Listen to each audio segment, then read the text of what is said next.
without further ado, Sasha. Okay, so I want to say one thing before I actually launch into the material about NCD. I had like over 25 years in the tech sector, and part of that time was as a manager. And one of the things I learned about being a manager was that it was very either or. For a long time for me, there was a very either or kind of way of being a manager. And one way of being a manager was somebody who was extremely sympathetic to the people you work for. It was very hard to hold people accountable. It was very hard um, to really get them to have a team that leaned into their work and produced, because there was a need to be nice.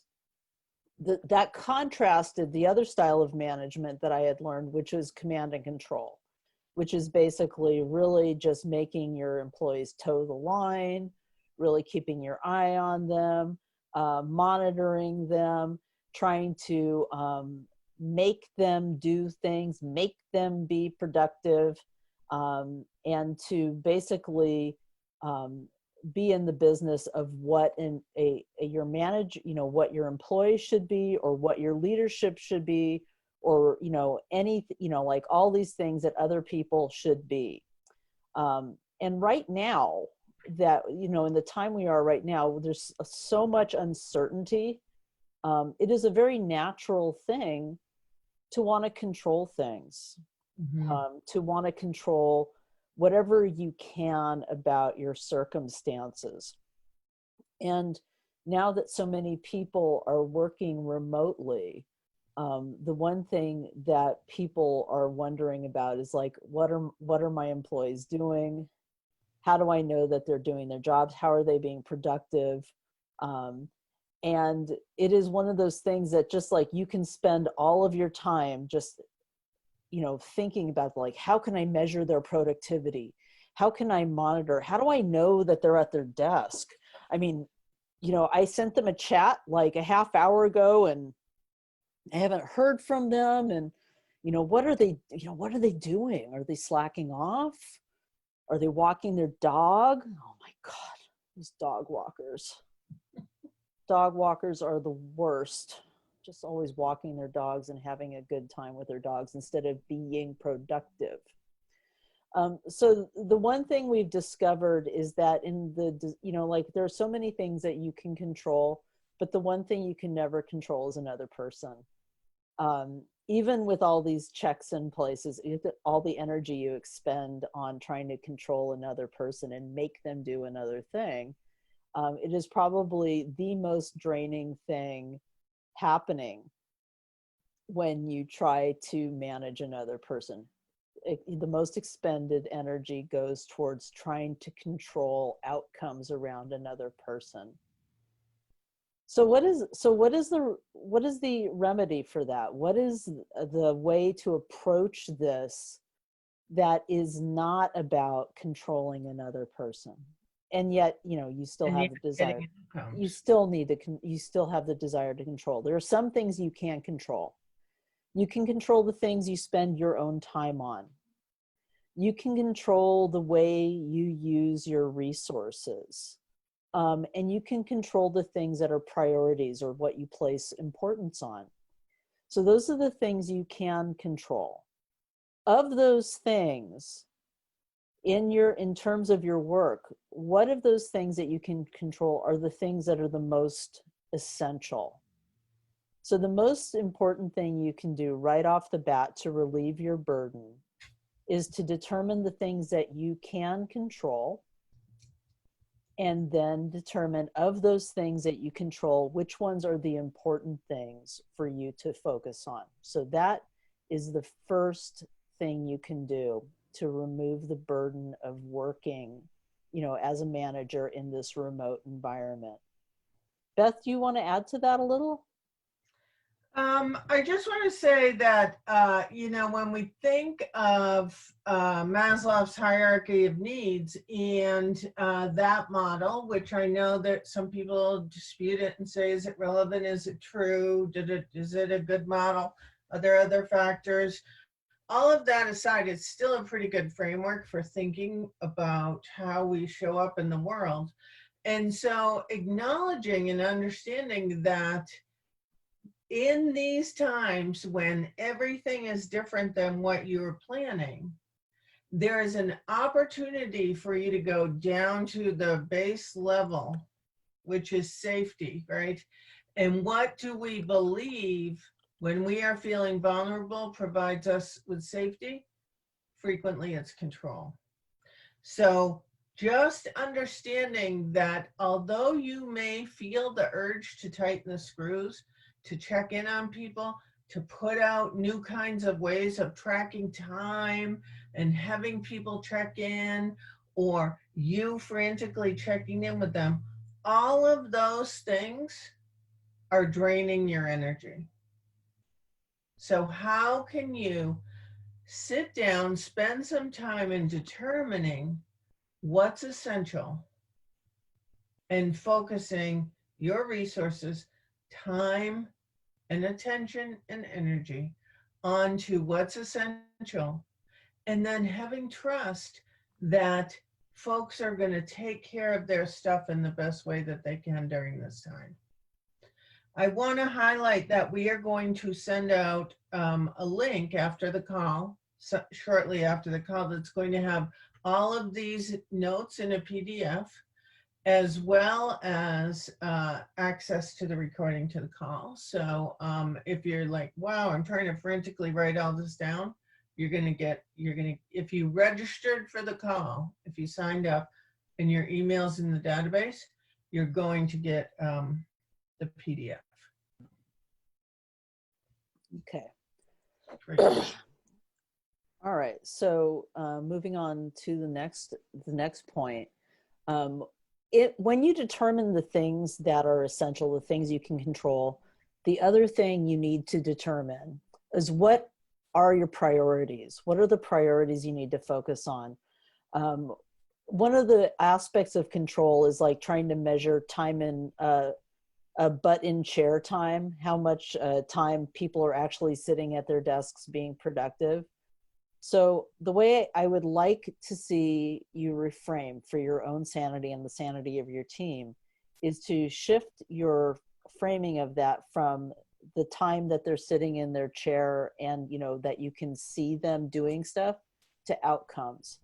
Think about what your priorities are in terms of what your company is doing right now, your department, your team. Think about what is the priority for that and focus on that. Focus on that and make sure that everybody on your team knows what that is. We've been on a lot of calls with our clients lately, and we were surprised to find out how many of people in leadership actually just assume that everybody knows what's important and what to focus on. And so when we talk to those staff people, we are surprised to find out that they all have a different interpretation of what is important and how they should be executing on that. So it is not a vice to repeat yourself. I know people have judgments about, you know, repeating a message and what it means about the person who you're talking to, that you have to repeat yourself. But I learned long ago that you need to communicate a message at least 6 times before people even pick it up a little bit. So repeat yourself. Please repeat yourself. Just, you know, discover what the priorities are, tell them to your team, and continue to reinforce what the priorities are, so that when they talk about them, you recognize what it is that's connected to. It should be very, very, very clear. Clear is kind. So that's point number 2. Beth, do you have anything you want to add to that? Well, I just want to say that also remembering to say it in a variety of different formats, right? So write it, speak it, communicate it in all the different ways because people pick stuff up in different ways. Also, what I always tell people in our leadership trainings is just when you begin to believe that you are saying it too much is probably when you are saying it enough. And that is the truth. People say to me all the time, I'm so sick of repeating what our goals are. I'm so sick of repeating what the priorities are. I get it. I understand it. But just when you think you're saying it too much, you're probably saying it enough. Another thing that I have heard lately about getting clear and communicating priorities, and we talk about this with our mantras all the time, is come up with taglines for them. Come up with really short ways of communicating them or rallying cries. We came up with a rallying cry for this time for Beth Onson and Company, and it is that we will be in service, aligned with our skills and expertise that benefit the good of the whole during this time period. And so every time we get ready to do something or we think about doing something, we go back to that specific thing. This is what we said we would do. We would be of service in alignment with our skills and expertise and with a focus on the good of the whole during this time. And so it helps us to kind of stay focused on what our priorities are and to be able to communicate that clearly back and forth with each other over and over again. Awesome. I'm trying to put the link in the messages for where you can get the PDF after the call. We're not sending it out. It will be on the website. And so I'm trying to enter that. So if I look distracted, you'll know why. Unfortunately, my computer completely wants to put a different word in for what I'm trying to enter. So that's why I keep looking down and I'm trying to correct that.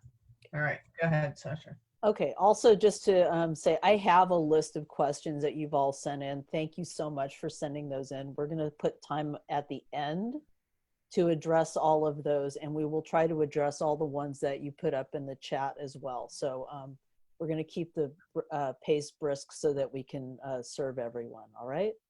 Okay. Great. Moving on. So this is a point we made in a couple weeks ago when we held one of these sessions, and it's about containers, creating a container.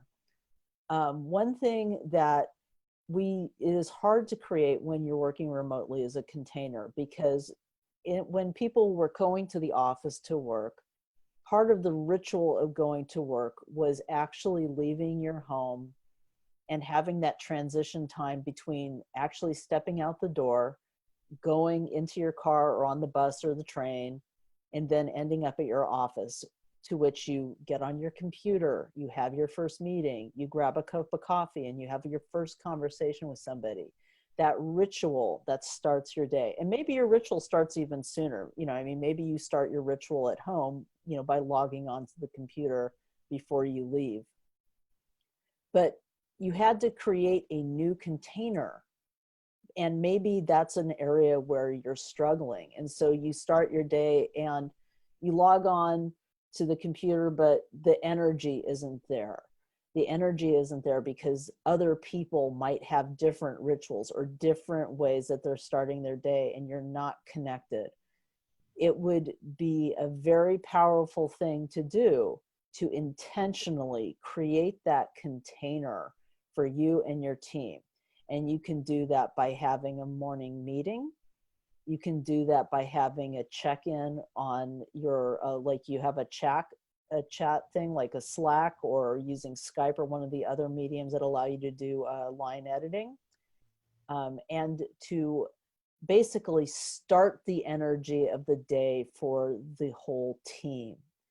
And then to have these rituals that you go through on a daily basis that keep you connected. Beth, do you want to add to that at all? Well, I just want to really reinforce that we're missing the informal communication. I really want to reinforce that. How much time in the office you're bumping into people and getting information you need? How much time you're noticing, consciously or unconsciously, who comes in late? I mean, who comes in early? Who goes home late? Who works through lunch? All of these things you notice without realizing you're noticing, so that they're the informal assessments that we do around productivity that give us confidence in terms of what's happening. And we don't have those anymore. The other piece that I think is so important to recognize is that the shadow side of that is that we're not getting the informal updates. We're not getting the stop in the hall about, hey Sasha, how's that report coming? Or hey Beth, just want to let you know I'm having a hard time getting this information and I'm not going to have it to you by 3, but I'll have it to you by 4, right? When we're in the hallway, we pass that information. What we're going to talk about in a little bit is around outcomes. But it's important to understand, I was talking to a client yesterday about her routine of working from home versus her routine of being in the office. And she was saying, I used to get up at 5:30, get ready, go to the gym, do my workout, get dressed, go into the office, and I'd get to the office at such and such a time and start working. And now I'm realizing I can get up at 6:30 and I can kind of start working anytime I want, right? If I'm in my pajamas or my yoga clothes or whatever, I can start working. Like, all of those things that slowed down productivity or took time away from it aren't happening now. And so people are working perhaps shorter amounts of time, but with greater intensity. And once they get in the groove, they're potentially not taking the breaks they used to take to get up and go get a cup of coffee and chat with someone. And so just understanding that there's so many shifts in what things look like. So thinking about how are you going to create those rituals and those containers for start and end times, informal and informal communication is really important. Awesome. Okay. So this is just a 4-point webinar this time. And so the last point touches a little bit on the previous 3 points. And that one is to know the difference between what is true right now and what you think should be true, right?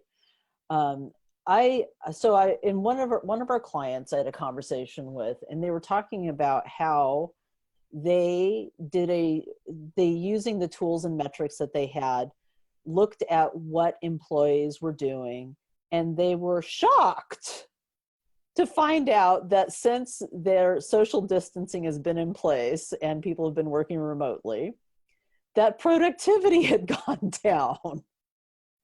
And I was very interested in this because it felt like one of those Discover America moments. And so and I mean, you have metrics and you can look at things and see okay, this is what we're doing. But what I want you to guard against is the idea that anything should ever be the same as it was before, because circumstances change, and the ability to flex and pivot based on new information and new circumstances is really important.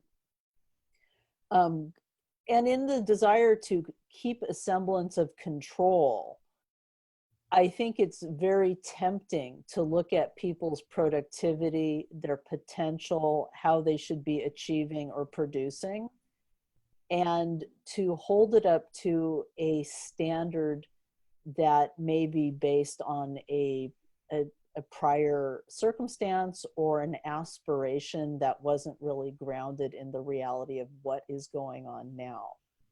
So in order to serve your team and to give yourself some relief, be very aware of what is actually true about now. Ask yourself, what is the truth of the moment? What is true right now? What are the circumstances? What are we facing?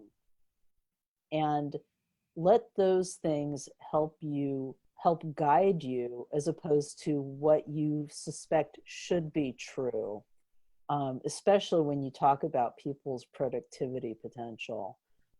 You don't really have a way of knowing what a person is going through in any given moment. And so metrics that you were using before to measure productivity or development are things that you should really re-examine, with an eye to, coming up with something that is appropriate for right now. Beth, do you have anything you want to add to that? Yeah, I mean, this is a really big topic for me because I've spent so many time coaching people around it since all this started. And I've also spent time coaching myself around it since it started. And so one piece that I cannot say enough, and we talk about this all the time, is if you don't know what is true for right now for one of your people, be curious. Ask them. Check in with them. What is happening for you? Also, understanding that even when people feel like they're doing nothing during this time, I've heard so many people are like, I'm not productive enough. I'm not, I read all this stuff online that people are learning to make sourdough bread, or people are learning to quilt, or people learning second language, or whatever, with getting another degree or certification. For me, what I realized is part of the reason why I'm so tired is I am learning how to buy groceries once a week versus going to the store every day on the way home to buy for what I want for dinner, what I feel like on that day. I'm learning to remember to take stuff out of the freezer. I know tons of clients are learning how to share workspace and share technology space. We're learning how to manage all of the stimuli and information that's coming through on all the different channels that we listen to and all of that. There's a lot of relearning. I have one client who said to me last week, he's like, well, I guess I'm probably going to go he could go into his office by permission to get stuff he needed. And he said, well, I guess I'm probably going to make an appointment to go in and pick up some stuff because I guess this is going to last for a little while. So he was literally doing his work in a chair in his living room. That was his workspace, running a big department, multi-million-dollar department, from a chair in his workspace, because he hadn't gotten to the place yet that he realized this is not temporary. This is, this is what is true right now, not what should be. And when you listen to or think about some of the things that Viktor Frankl offers us from some of his writings and things, it's about asking not what this time should be, but asking, who do I need to be in this time and what do I need to focus on? Turn the question around. So those are, I could talk, Sasha knows I could talk on this particular topic and the rub between what is true and what we believe should be, and how exhausting it is to hang out in that place between what is really true and what do we wish was true. What do we hope for is going to be true? Speculation. Deal with what's in front of you right now. So Beth, we have over 20 questions. Yay, let's do it. I know, isn't that amazing? I love that. That's my favorite thing. All right, so I have the list in front of me, so I'm going to send them the questions, and we'll respond to them together. And do you know who they're from? And will people be comfortable having their name called out? I think people probably know what the answer. If anybody wants to own their question, do so. I'm not going to read the names off, Okay, just cool. to make sure that we don't have any discomfort. Confidentiality stuff. Yeah, Great. exactly. So So here we go. So I like question number 1, best tactics for employees who hate constant change. Oh, wow. Wow. I know. I know. So for me, I mean, this is a reality. It's about educating people that change is constant and that we were born to facilitate change. I talk about this all the time. The minute you were born, the minute you came into this earth, you breathed in oxygen, you exhaled carbon dioxide. You are an agent of change. The place where change is hard for us is when we resist it or when we have big beliefs around what should be, what's right and wrong about the change versus what Viktor Frankl talks about, which is change is happening. What is it asking of me? Versus what do I want it to be? Now, changing someone's whole perspective on change isn't necessarily something you're going to do mid-crisis. I get that. But that's where team development and developing your people and social emotional learning for them is so vastly important. And it's kind of a good time to do it right now because people aren't on airplanes, they're not traveling, they're kind of where they're at, right? And so short snippets, an hour on a topic like change, could be really important. The other thing that I want to say about this is really helping them hunker down into what we talked about in number 1 is identifying what you can control, right? What's within your circle of control, what's in their circle of control around their work or whatever, and what's essential for them to get done. And just checking in with them on that. Now, like today and tomorrow and the next day, that consistency. And lastly, I'm going to say, then Sasha, I'm going to let you jump in, but also being vulnerable yourself and role modeling that you are not the expert. You also don't know. You don't know. But these are the strategies that you are using to manage the fact that we are in change. Anything else, Sasha? I just want to add to this, and Beth, you said this a little bit, is I would like to, to reframe this question is like best tactics for employees that hate change is to take the focus away from making them love change, Yeah. to focusing it away from what their opinion of change is and focusing on what's essential and what's important for your team, and to communicate that often and clearly. Whether or not somebody loves change or hates change or any of that, is one of the many difficulties that come up when people need to rise to the occasion, and your whole team needs to rise to the occasion. And this is their difficulty if they don't embrace the change aspect of it. The question is what can you do to help yourself be successful in a time when circumstances are not to your liking? Yeah. What can you shift in your perspective to help support yourself in this time when change is a given?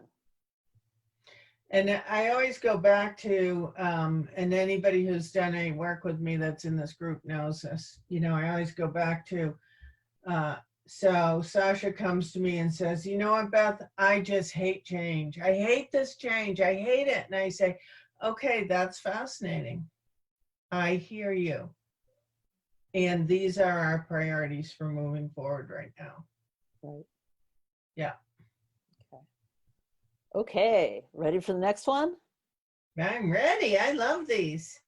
what are the best ways to deal with humans that don't want to change or grow? Well, I guess what's your goal in dealing with them, right? So I think it's starting with a question for you, like, what do you mean by dealing with them? And it goes back to sort of what we just answered, right? Is is it essential that they change and grow, or is it essential that they, complete the tasks that need to be completed?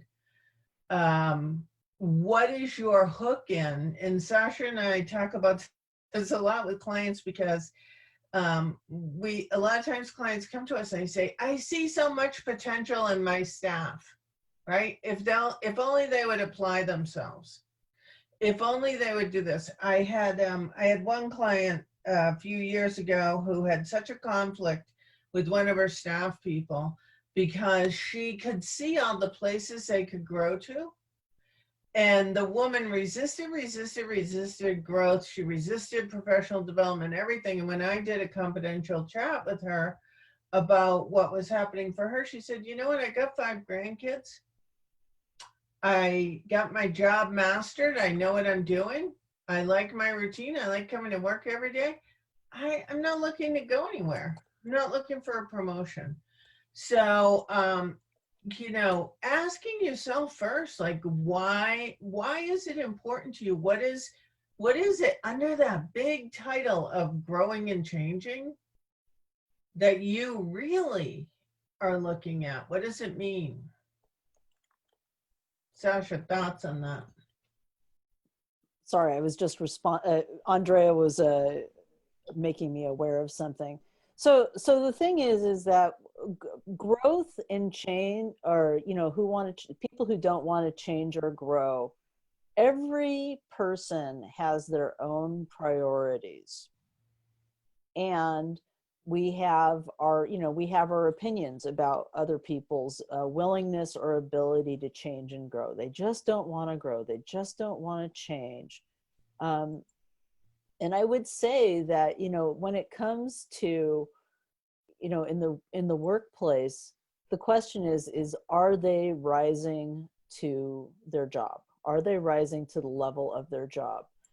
If changing and growing means actually being able to do their job, I think you have a really good, jump off point to discuss them, to say, I have noticed in your work, we have these things that you need to perform. I see that you're not performing to the level they are. So change and growth about that may be very basically about their performance, what they need to do to actually accomplish their job. Now, if you see them as being somebody who maybe they are on track for a promotion, or maybe you're trying to figure out a way to get your team to do more with less, that isn't exactly a performance conversation. That has to do with how a job is changing and shifting, or perhaps what they're, where they could be going in the company. And framing, change and growth around those things is more useful than the abstract of, I see so much potential in this person. I see, that they should, be growing in this particular way. Every employee is in charge of their own growth and development, and you can open the door for them, but they have to walk through it. And you have to be clear of what the natural and logical consequences are. Yeah.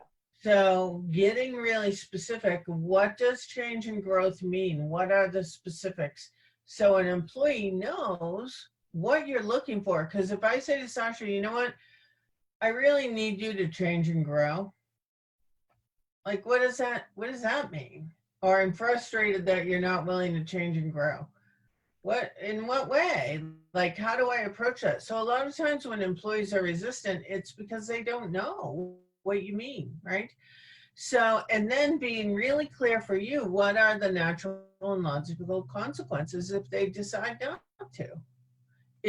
When you lay that out. So if you are not willing to learn these new skills, If you are not willing to contribute to the team in these ways, if you're unable to, if you decide not to, these are the consequences of that behavior. You may not get promoted.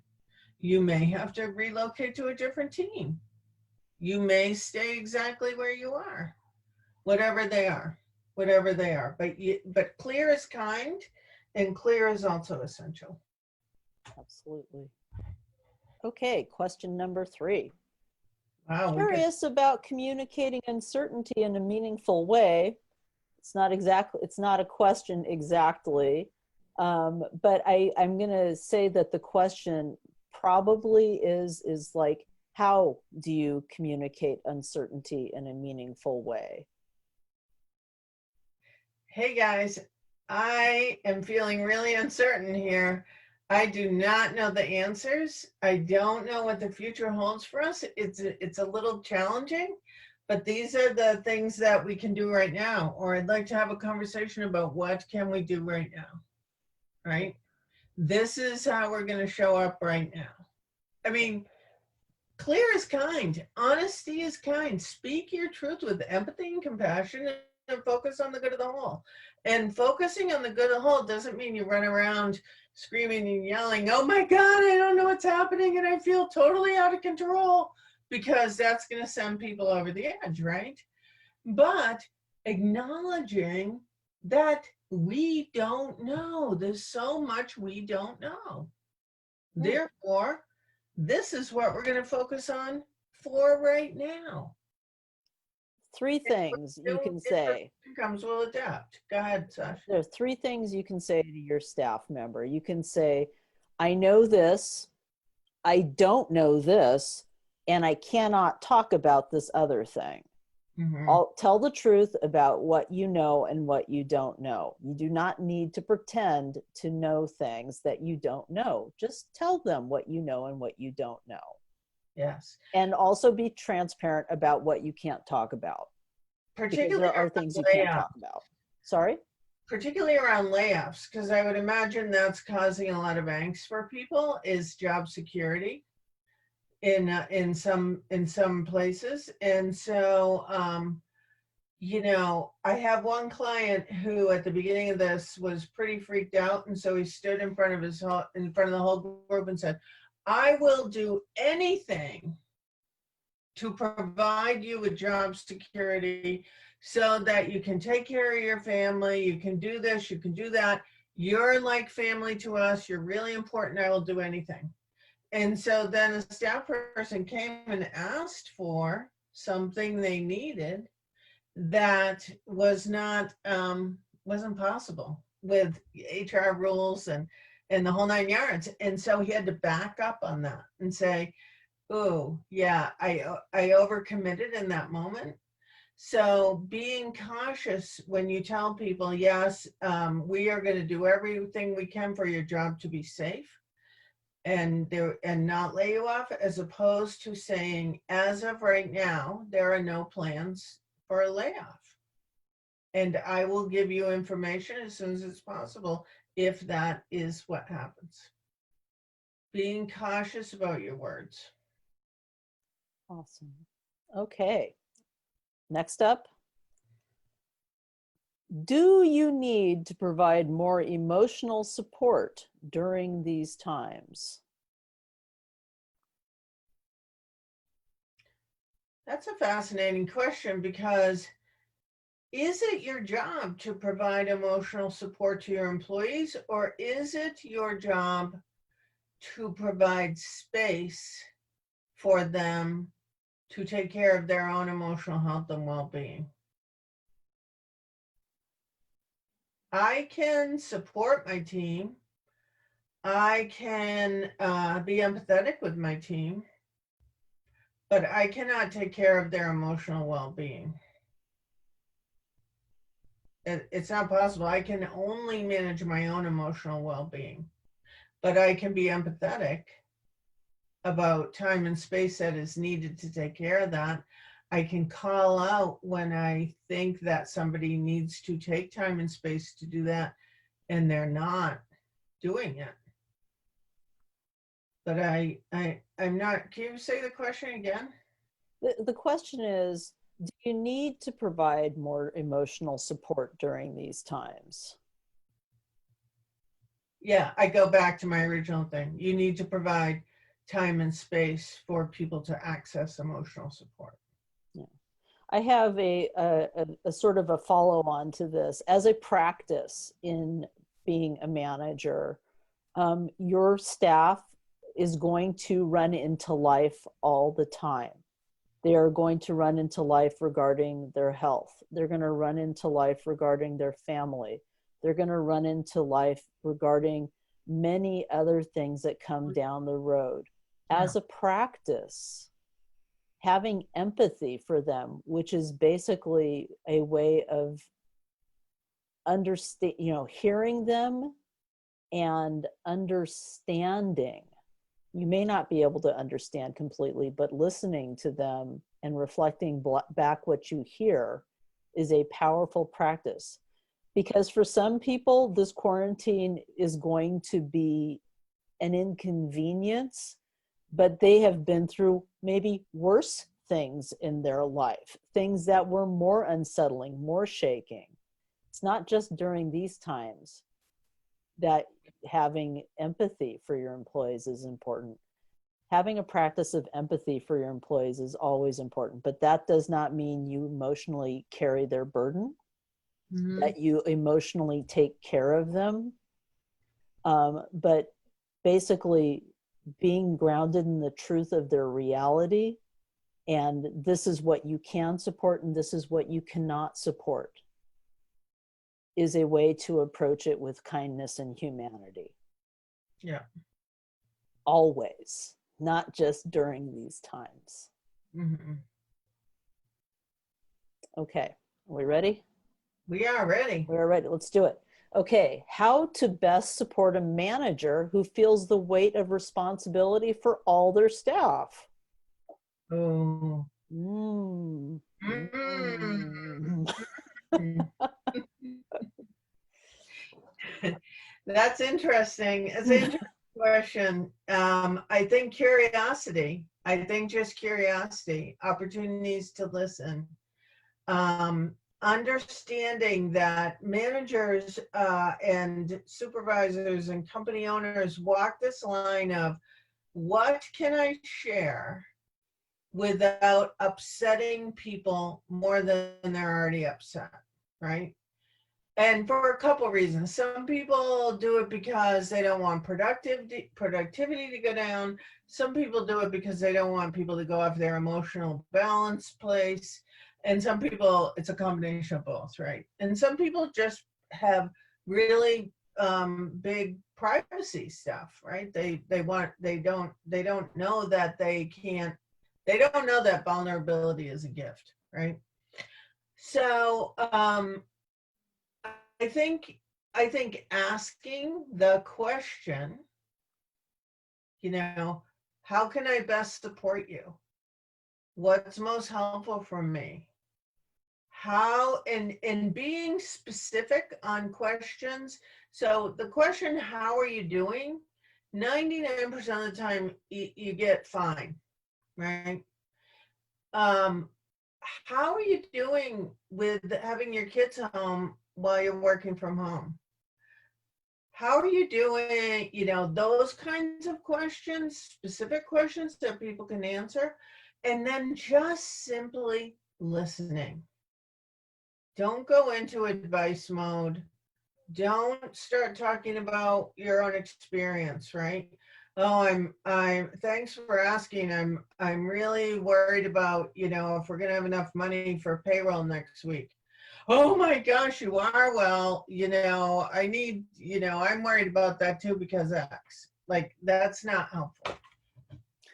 So just really listening, hearing the information, and not giving advice unless it's asked for, and not turning it into your problem. I think those are the primary things. Yeah. I mean, before you get into like the area of like whether they should or should not feel responsibility for their staff, what I hear from that is that this person is experiencing stress. And so to simply follow up on what Beth said. It is to listen, to be curious, to ask them curious questions about what they're experiencing is a great way to support another person without actually denying that they're going through it, telling them they're wrong for going through that, or in any way trying to take something from them that is part of their ownership. And whether they change their opinion about having responsibility for their staff is not something that you need to take on, but you can be there for them as a witness, a empathetic listener, and a curious questioner. And I also ask the concrete question because things are different. So if you're used to communicating with your manager, the person above you, every morning and every afternoon, asking if that still works. Is that still the best way to communicate? Being as proactive with information as you possibly can so they're not worrying about what they're not in control of. Being proactive with communication, but asking what's the best way to receive it. We got a couple of questions in on the channel, but we're going to continue to go through these, and we'll pick these up too. So those who sent me those questions, I've got you covered. So next question: how can managing humans fill my bucket? It is the title of this webinar. So that's a great question. Thank you. That's a great question. I'm going to tell you right now. Fantastic question. Beth, I'm going to take a stab at this one, and you can follow up on this one. So the reason why we titled this was because this refers back to material from a larger course that we're developing and are going to be offering. And one of the chapters is called The Drain of Managing Humans. And I'm like, nobody wants to hear about the drain of managing humans. Things are already hard right now. But how can humans fill your bucket? And it is my position that work is one of the most wonderful ways to connect with people. But we bring our baggage to it, right? We bring our baggage about about relationships, especially with the burden of like this being tied to the way we make money so that we can support our lives, support our families, etc. Right? It's a little bit of an existential thing.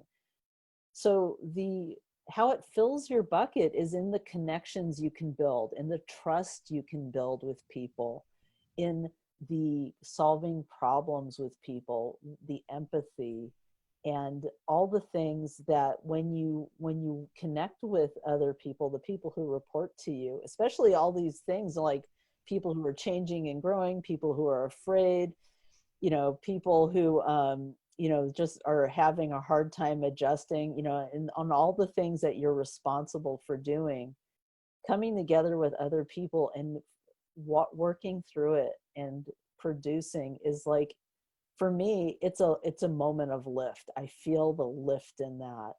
And that is how managing humans can fill your bucket. It's a way of shifting your perspective from the burden of having to control people and make them do things and be responsible for how they are, to actually inviting them to collaborate so that you build trust and you can create from that trust. So that's how you do it. Beth, do you have anything you want to add to that? What I would add to it is to understand that the majority of the behaviors, the majority of the things people say and do when you're managing them is not personal. It's not about you. It's about them. It's about who they are in the world. It's about the business at hand. And the place where, coaching leaders and managers now for close to 15 years, the place that I see that people get most burdened is when they forget that it's not all about me. People on your team might have a bad day. They might have a bad reaction to information. They might have a desire to show up differently.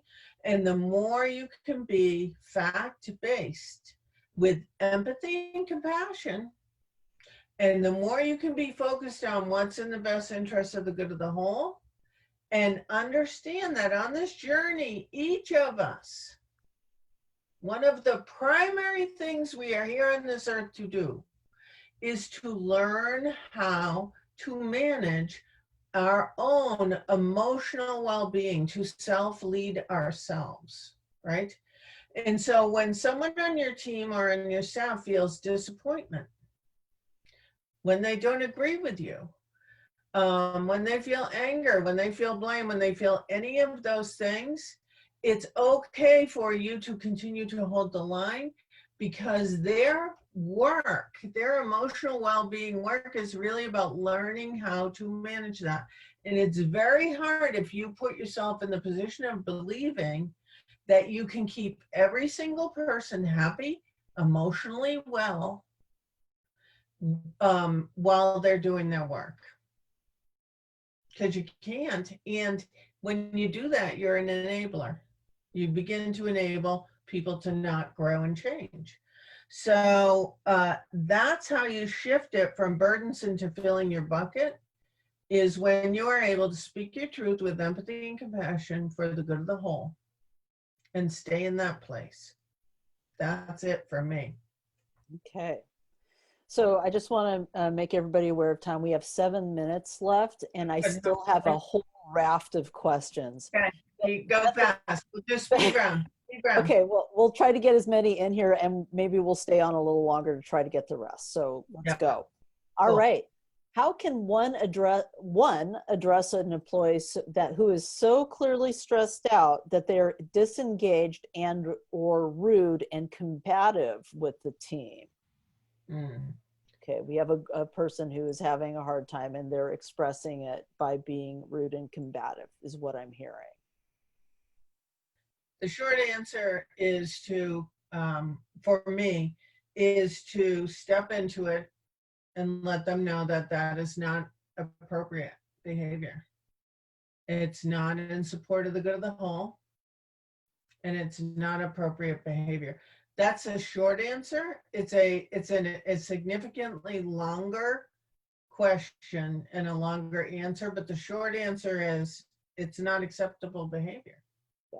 It is this is definitely a clear as kind statement, and your organization reflects what what you're willing to enable. And if one person, no matter how senior they are, how respected they are, how valuable their knowledge or experience is, what you enable that person to do negatively infects everyone else and enables others to behave the same. So be clear about the kind of behaviors you want to foster, and make sure that it is clear across how you interact with everyone.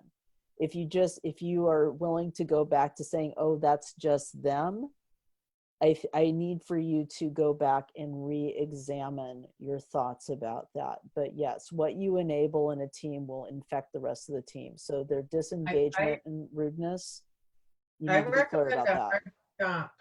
And what I mean by, I recommend a hard stop. What I mean by a hard stop is the instant that behavior comes up, you say just really clearly and briefly, Sasha, that's not appropriate. And then move on. She does it every day. I do it every day, all day. Does it every day. Yeah. No, that's what I recommend, is the hard stop in that situation without knowing more about it. And it's scary and it's frightening, but I would do it without emotion or anything, just with firmness. Not appropriate. Okay. All right. On to the next one. How do we keep people in the present moment? Boy, wow, that just a question exhausts me. I can't. Okay, you can't. You can do it. The best you can do is to bring people back to the facts. When people start going on and on about the future and the fear and what might happen and everything else, you can bring them back to, I hear you, and this is true right now. I hear you, and this is the reality right now. Yeah. Always go back to facts. Okay, Go so back here to we go. that. All right, going on. How do you balance the polarity of Ooh, being responsible for someone and also running a profitable business? I would need to know what being responsible for someone means. Does that mean paying the salary and paying their benefits and everything, feeling that loyalty to an employee while running a business? Because I get that. I hear that. And if that's what it means, if what's underneath that question is, how do I stay loyal to the people who've been working for me while maintaining a profitable business? You need to understand that as a leader, and this is going to sound harsh, and I am sorry, and I need to get reminded of this all the time. As a leader, your responsibility, your stewardship, whether it's a nonprofit or a business or a government agency, you are paid for the responsibility of the sustainability of that organization. And sometimes that involves super hard decisions that are brutally uncomfortable. So the thing to keep in mind when you talk about running a profitable business and being responsible somebody is knowing what you need to have a profitable business, right? Being super clear about what is required. And if that person that you're talking about being responsible for is required to make your business profitable, you need to look at all the factors and make sure that they're aligned, because you can't have a profitable business without all the pieces in place. So be clear about the pieces that you have in place, including your people, Yeah. right? And if you are not profitable, you need to think about that profitability model differently. Yeah. It's a tough one. It is a tough one, and it's a lot of things that yeah, it's an analysis question. Yeah. Okay. How do you connect with staff when working remotely? I think that's point 3, build a container. Yeah. Build a Container container and have ritual. rituals and regularity. And have times and calls that are not about getting things done. They're about connection. But don't mix them in with the calls about getting stuff done. Have them separate. Right. Okay. How do you connect with staff when wait, I already said that one. How do you keep staff feeling secure during a pandemic with so many unknowns? Again, this goes back to you can't. You cannot. So get your messaging. Start with number 1. What can you control and what is essential? And get clear on priorities and communicate them daily, right? And keep your message really clear and succinct. What people are dying for now, what they're looking for and trying to hold on to, is any level of consistency. So identify what can you be consistent about and keep going back to that and repeating it. That's all I've got on that one.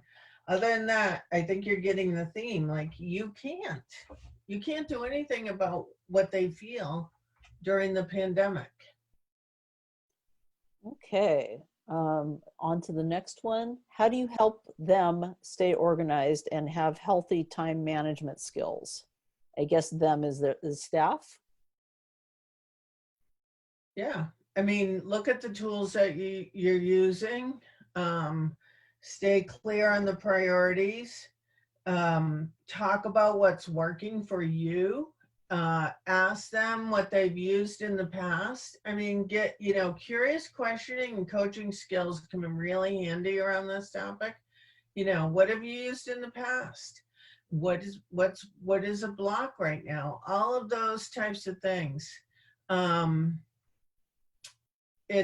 Go ahead, Sasha, with yours, because So I don't have anything more so than what we've talked the about. time management skills that they had before and their organizational skills are the same ones they have now Yeah, yeah, in a different container, right? So how they manage their time and how they organized before is how they're managing their time and how they're organizing now. So if you're deciding that now is a great time to deal with time management and organization, it's a little bit late. But I would say that we're going to go back to staying focused on outcomes and having open conversations about how people are meeting their objectives. You don't need to like monitor their time and say, what did you do with your day? Just ask them, how are you working towards accomplishing what you plan to do this week? And start with small chunks. Like, what are we going to focus on this week? What is important this week? And then see how people rise to the occasion. If they're blocked, you can have a question about the block. But I don't think you can have an overall project about dealing with organization and time management right now.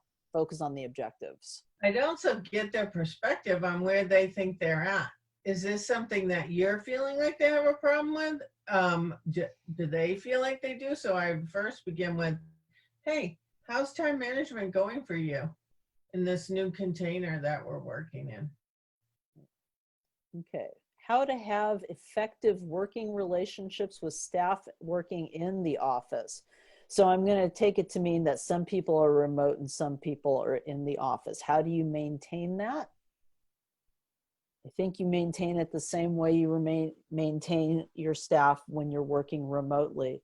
Create the container, make sure that you have rituals and have regularity for communication. Find ways to meaningfully stay in contact and agree to them across the board, and can do them with discipline. So some people are in the office and some people aren't. That's the way I'm interpreting this question. And because I know who asked the question, I know that they have a situation where they have a little of both. Okay, cool. Thank you. That's helpful. Okay. Yeah, Sasha has said this since the beginning of this pandemic, which is working remotely is not new, right? And working in the office is not new. And so the skill set that you use and the tools that you use and the way that you manage should not be, if you're doing it well in the office, if you're already doing it well in the office, you should also be able to do it well remotely. Just the channels, the avenues, the tools you're using it, the time frames are what's going to shift. Right.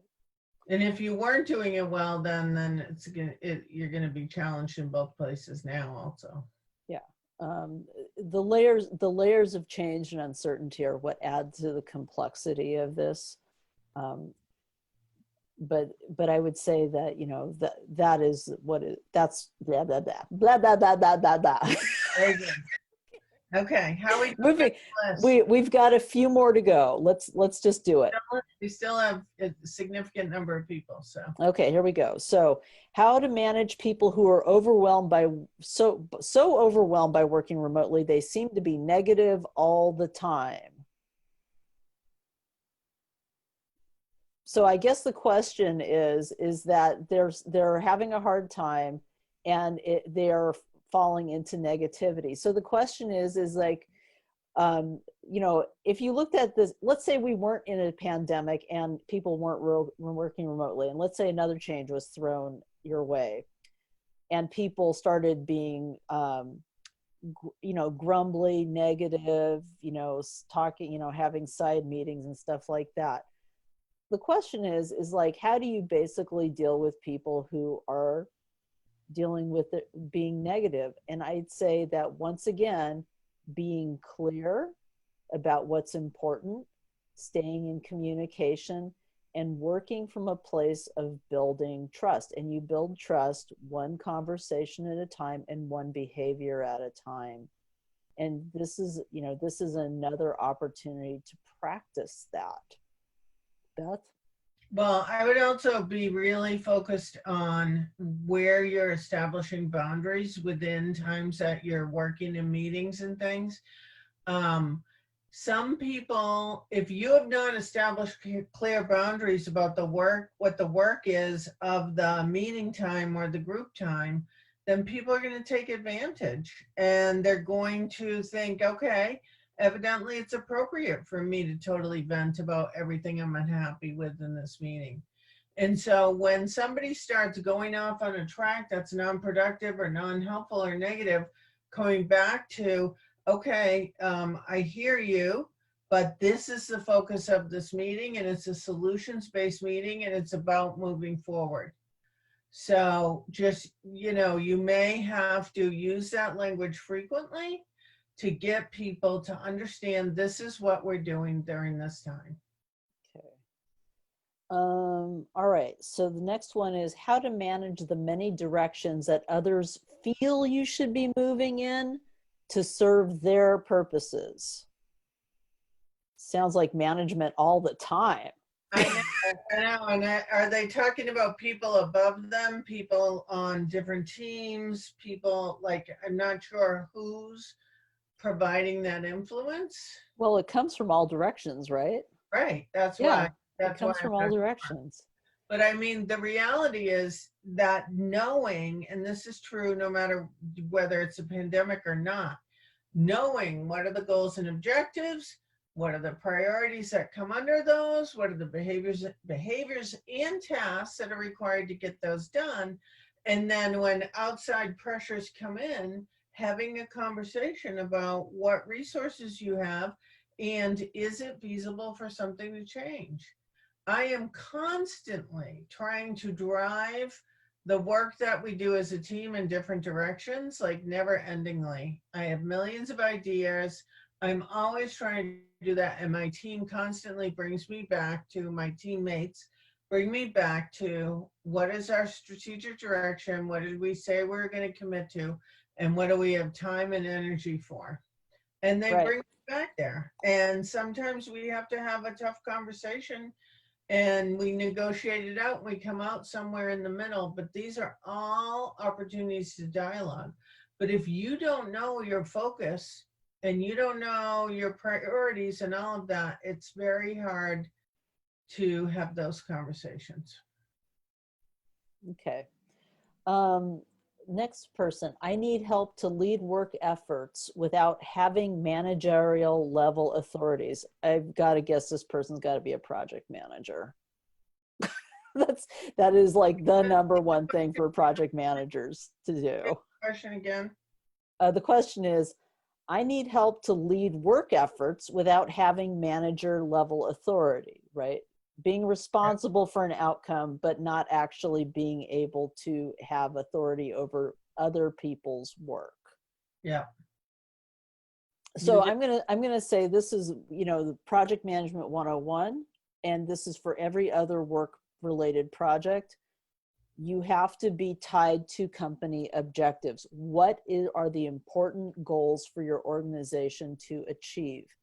And that is the thing that you use to drive your conversations. What is this work connected to that is important? You may find out some interesting things about your work if you cannot make that connection. And that's a different conversation. But being really clear about how your work fits into the big picture is a great way to talk to other people and to get them on board to working on this thing that is actually important to everyone. If it's not important to everyone, it's a really great question to ask, why are we working on it at all? Mm-hmm. Okay. All right, here we go. I have to think about it, but if I do have a question, I'll put it in chat. Okay. Very good. Excellent. We're getting to the bottom. I'm too tired of thinking one right now, but I'm sure I'll have one tomorrow. Awesome.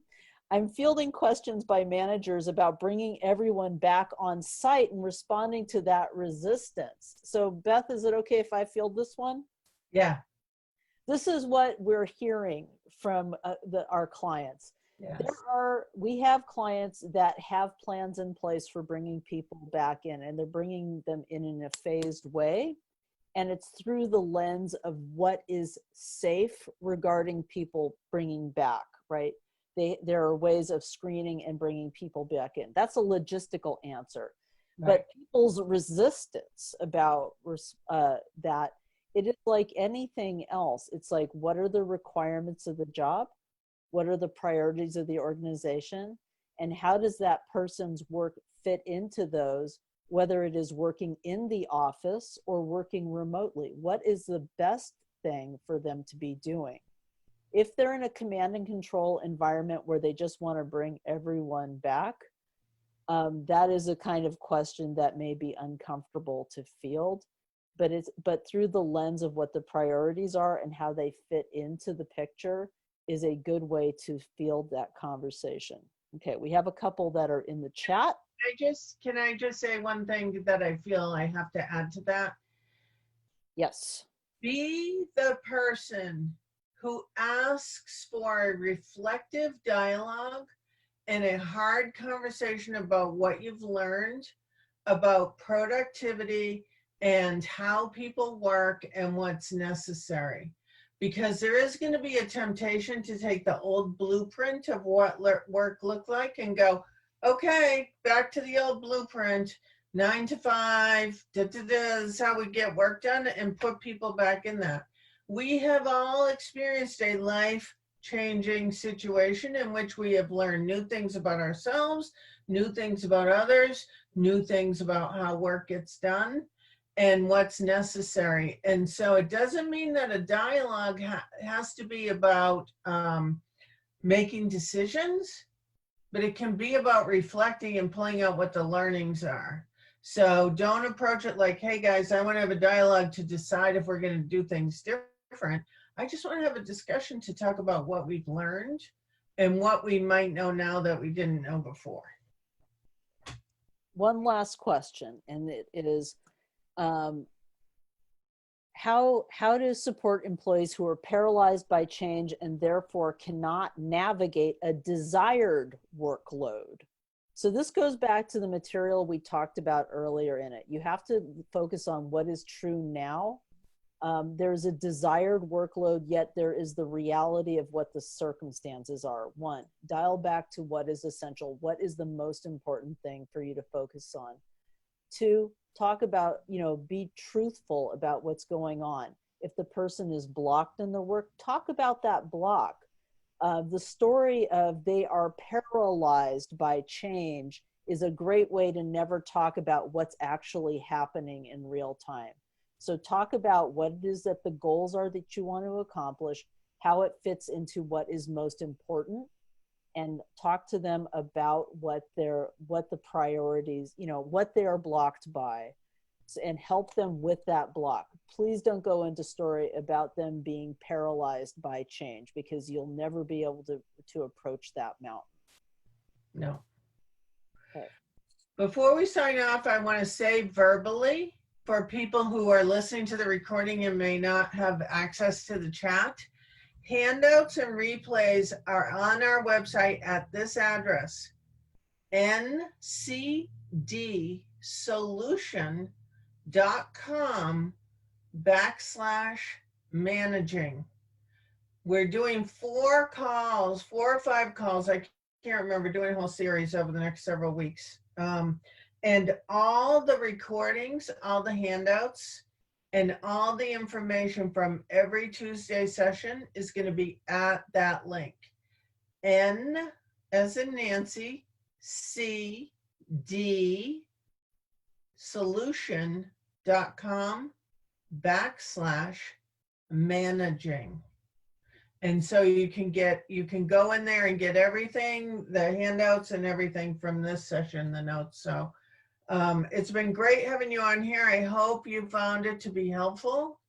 Sasha and I love fielding these questions. We can't wait till we can get back on the road and be working with people in person. In the meantime, we're happy to facilitate any types of conversations or discussions you need to have within your teams. And we look forward to talking with you next Tuesday. Yeah, I just want to say one last thing, Beth. After looking at all these questions, I cannot think of a single question on here that could not be used through the lens of the Navigating Challenging Dialogue tools. There's a primer up on our website. If you aren't familiar with them, please go check out the primer. We have 5 of these talks planned, and we will have more as we go. But just right now, you can sign up for the first 5. And I'm, once again, my honor and privilege to be here with Beth, and I'm so grateful for you all. Thank you so much. Thanks. Have a See you great week. day. All right. Bye. Bye.